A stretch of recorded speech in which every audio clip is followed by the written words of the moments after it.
bonjour Alexandre, vous êtes un des plus grands spécialistes français des questions de l'énergie. Alors, première question, l'énergie c'est quoi et pourquoi c'est si important dans les activités humaines, l'énergie ?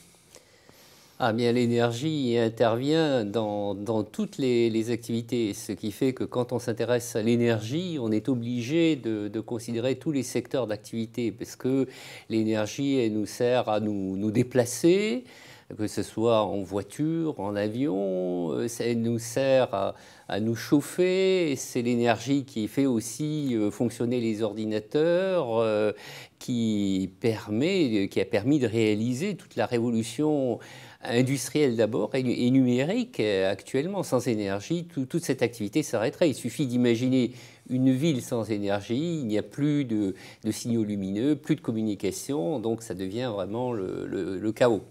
Alors même au niveau biologique, puisque notre activité cérébrale use elle-même beaucoup d'énergie, enfin sauf que c'est de l'énergie produite par notre corps, mais de la même manière aujourd'hui, comme une métaphore en fait, les grands ordinateurs Google ou de la NSA, etc., c'est eux aussi qui consomment le plus d'énergie.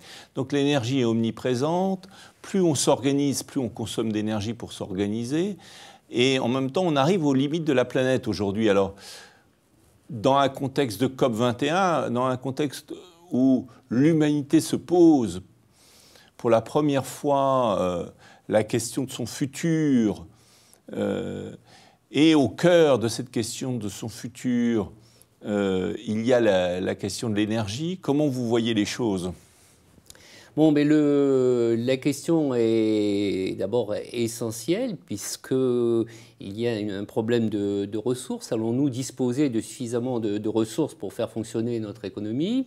Et puis il y a le problème environnemental. Qu'en est-il des émissions de gaz à effet de serre qui accompagnent l'utilisation de combustibles fossiles, puisque ces émissions sont, pour une large part, responsables des problèmes de réchauffement climatique que nous connaissons à l'heure actuelle. Alors, la question est difficile parce qu'en fait, on constate d'abord que la consommation d'énergie tend à augmenter constamment, et tend à augmenter constamment d'abord parce que la population croît et parce que le niveau de vie s'améliore. Et il est clair que les pays en développement ont besoin d'énergie pour assurer leur croissance.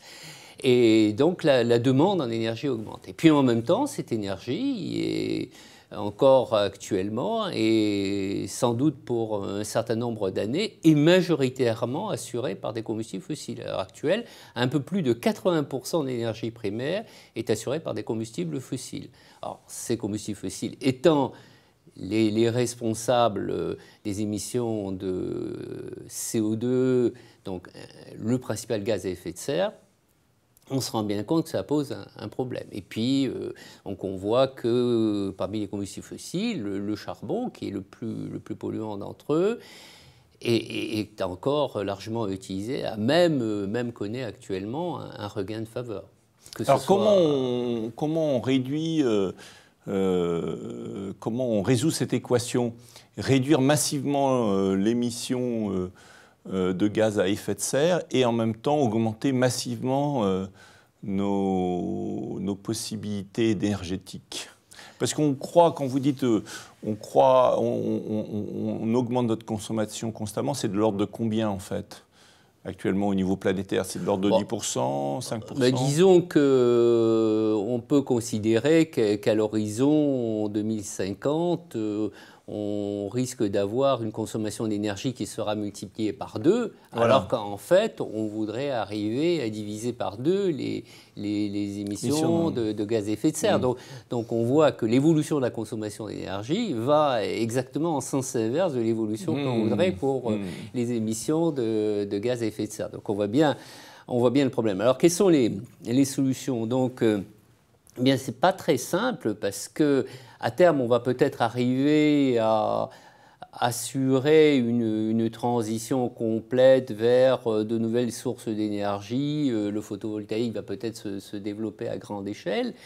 Mais pour le moment, on n'est pas encore dans cette situation parce que les évolutions sont quand même relativement lentes dans le domaine de l'énergie. Les investissements sont faits pour beaucoup d'années.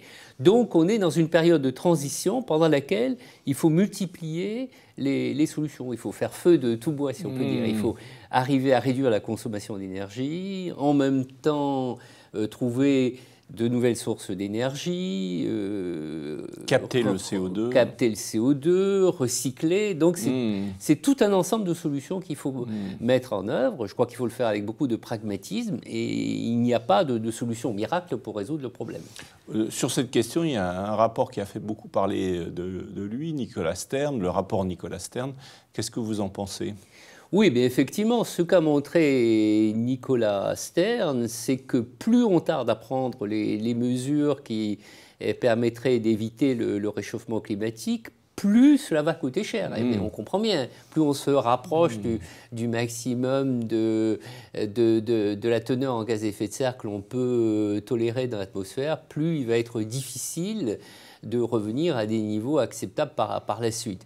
Donc le rapport de Stern, je crois qu'il est très largement admis, mais le problème, c'est que dans ce domaine, même quand on est d'accord avec les mesures qu'il faudrait prendre, on ne les prend pas nécessairement. Ben pourquoi ? Parce que on est dans un contexte de mondialisation où, en fin de compte, c'est souvent la politique du moins-disant sur le plan environnemental qui l'emporte, parce qu'elle permet à un pays qui ne prend pas des mesures relativement coûteuses d'être plus compétitif sur le marché. Oui, parce que, au fond, ce que sous-entend le rapport Nicolas Stern, et au Collège de France, nous avons eu des débats absolument passionnants là-dessus, c'est tout de même un réinvestissement massif sur des nouveaux types d'installations, et donc l'obsolescence de certaines installations qui ne sont pas complètement obsolètes aujourd'hui.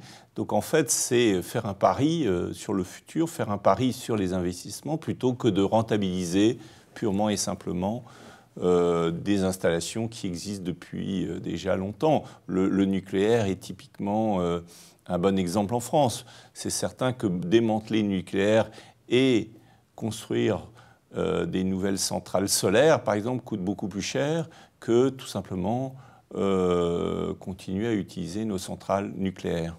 Tout à fait. Alors tout le problème est d'arriver à trouver les mécanismes qui permettront de le faire, parce qu'on voit bien que bon, ça ne se passe pas quand même de manière totalement spontanée compte tenu des investissements à effectuer, ou en tout cas ça prend beaucoup de temps. Or, on manque de temps. Il faudrait arriver à opérer ces changements en une dizaine, quinzaine, une vingtaine d'années. Or, la situation n'évolue qu'assez lentement. Donc, spontanément, ça ne se passe pas comme il faudrait. Et il faut trouver des mécanismes incitatifs. Il faut arriver à mettre en place des accords internationaux qui permettent de le réaliser. Donc, c'est tout l'enjeu de la COP 21. Mais jusqu'à présent, ce qu'on a pu voir, c'est que les différents États concernés ne sont pas du tout arrivés à prendre des mesures à la hauteur des enjeux. Donc on est confronté à ce problème. Donc il faut espérer que la COP 21 permettra d'aller un peu plus loin. Oui, alors pourquoi, dit-on, et êtes-vous d'accord avec le fait que la COP 21 est une rencontre de l'humanité avec elle-même, un peu l'ultime chance pour l'humanité de trouver un accord qui lui permette de survivre à long terme sur cette planète? Oui, l'ultime chance, l'ultime c'est peut-être excessif comme terme, mais effectivement le temps se raccourcit parce que en fait ces questions climatiques, on a commencé à en prendre conscience justement il y a une vingtaine d'années, puisque maintenant on est à la COP 21, donc ça fait 20 ans que ces discussions ont commencé, et en 20 ans, on a quand même accompli peu de progrès. Et pendant ce temps, la teneur en gaz à effet de serre dans l'atmosphère augmente constamment. Chaque année, on le voit, là, on est à 400 ppm de CO2 dans l'atmosphère. Donc chaque année, cette teneur augmente.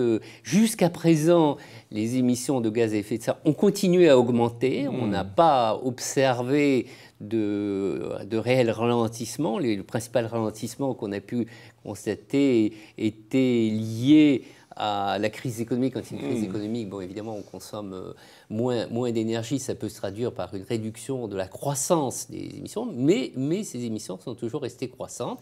Et donc, effectivement, maintenant, on est confronté au problème de délai. Si on tarde, et plus on va tarder, plus il va être difficile de régler le problème, et à un certain moment, on ne pourra plus y arriver, puisqu'on va arriver à une situation où l'objectif qu'on s'était fixé de ne pas dépasser 2 degrés d'élévation de la température moyenne ne pourra plus être atteint, parce que on aura dépassé la teneur en gaz à effet de serre dans l'atmosphère qui permet d'y arriver.